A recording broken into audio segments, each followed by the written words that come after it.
최상병 사망사고 제보공작 관련해서 세 번째 기자회견문을 낭독하겠습니다. 존경하는 국민 여러분, 사랑하는 당원 동지 여러분, 강릉 출신의 국민의힘 권성동 의원입니다.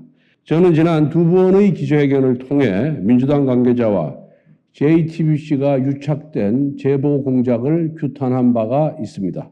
제보공작의 중심에는 김규현 변호사가 있습니다.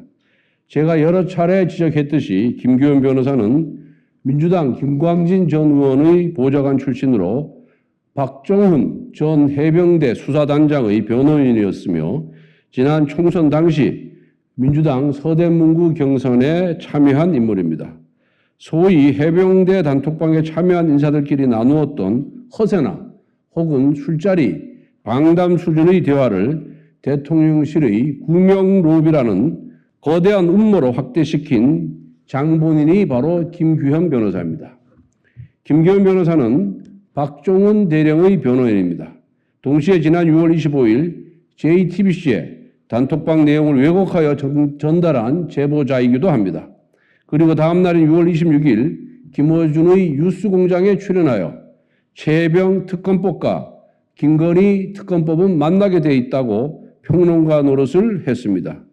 사건의 당사자나 다름없는 소송 대리인이 제보자와 평론가의 역할을 동시에 수행하며 마치 제3자처럼 행세하여 의혹을 일파만파로 키웠던 것입니다.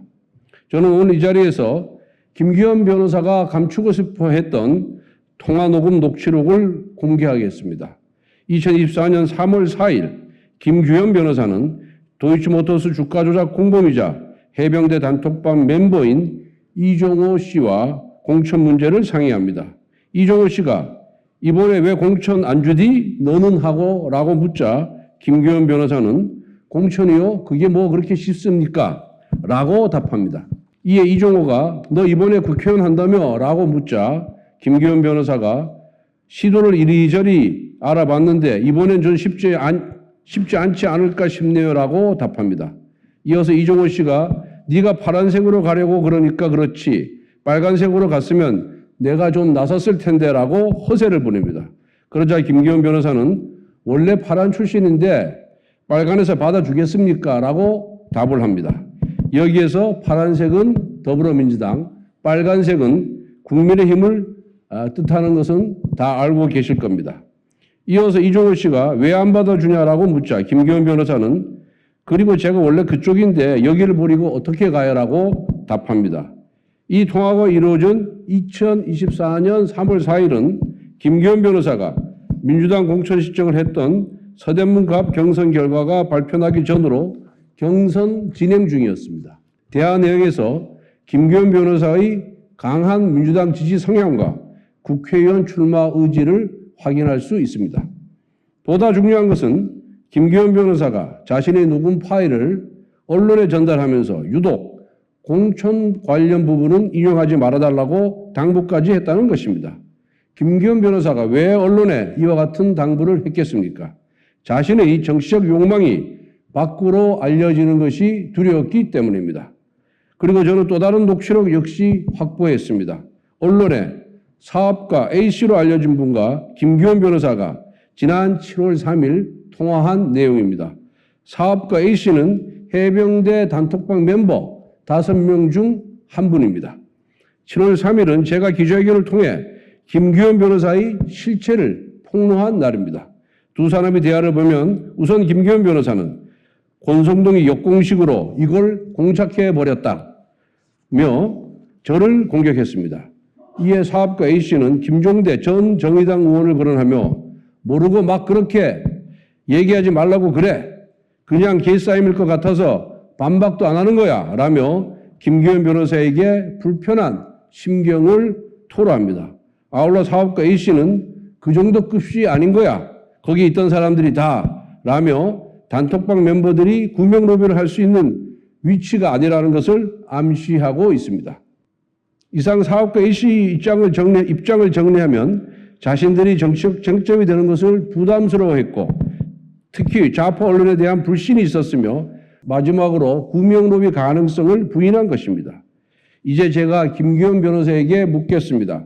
그렇게 녹취록을 방송사에 전달하기 좋아하는 분께서 왜 사업가 A씨와의 통화는 감춰두었습니까? 자신에게 불리한 내용이기 때문에 그런 것이 아닙니까? 이처럼 김기현 변호사는 본인 스스로 여러 사람과 통화하면서 유리하다 싶은 것은 제보하고 불리하다 싶은 것은 은폐했습니다. 이것이 사건의 실체적 진실을 밝혀야 하는 법조인의 자세인지 따지지 아니할 수가 없습니다. 이제 해병대 단톡방의 또 다른 참여자인 송호정 씨가 언론을 통해 자신의 입장을 전달했습니다. 여기서 송호정 씨는 구명로비는 생각조차 해본 적이 없다고 했습니다. 현재 논란이 되고 있는 단톡방에 대해서도 황당무계할 정도로 심하게 왜곡되고 부풀려진 상태인데 진상은 너무나 간단하고 초라합니다.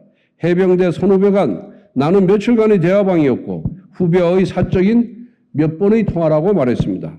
김기현 변호사에게 다시 묻겠습니다. 지금 이 순간 해병대 단톡방 참여자 5명 중 구명로비 의혹을 제기한 사람은 김기현 변호사 혼자뿐입니다.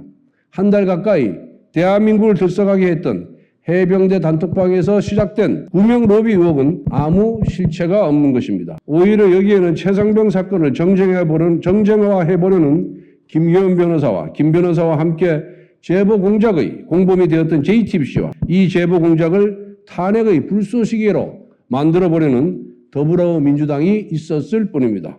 소위 해병대 단톡방의 실체는 공허했지만 이를 둘러싼 정략적 의도는 사악했던 것입니다. 그러므로 의문은 여전히 남아 있습니다. 이처럼 실체가 없는 음모론에 민주당이 관여했는지 여부입니다. 지난 6월 21일 민주당 의원들은 최상병 특검 입법청문회장에서 임성근 전 사단장에게 도이치모터스 주가 조작 사건의 공범 이종호 씨를 아느냐고 거듭 물었습니다. 해병대 단톡방에 대한 정보 전달이 없이는 불가능한 질문이었습니다. 그러므로 저는 이번 제보 공작 사건이 민주당과 연결되어 있을 것이라고 강력하게 의심하고 있습니다. 이 의심이 사실이라면 정치적 사기로 탄핵을 획책하려는 사기 탄핵 게이트가 되는 것입니다. 민주당과 JTBC가 제기한 의혹은 공허하게 끝났습니다. 이제 의혹을 제기한 자가 의혹을 받을 차례입니다. 국정조사를 비롯한 진상규명 작업이 필요합니다. 차기 국민의힘 당대표의 제1책무입니다. 저도 최선을 다하겠습니다. 감사합니다.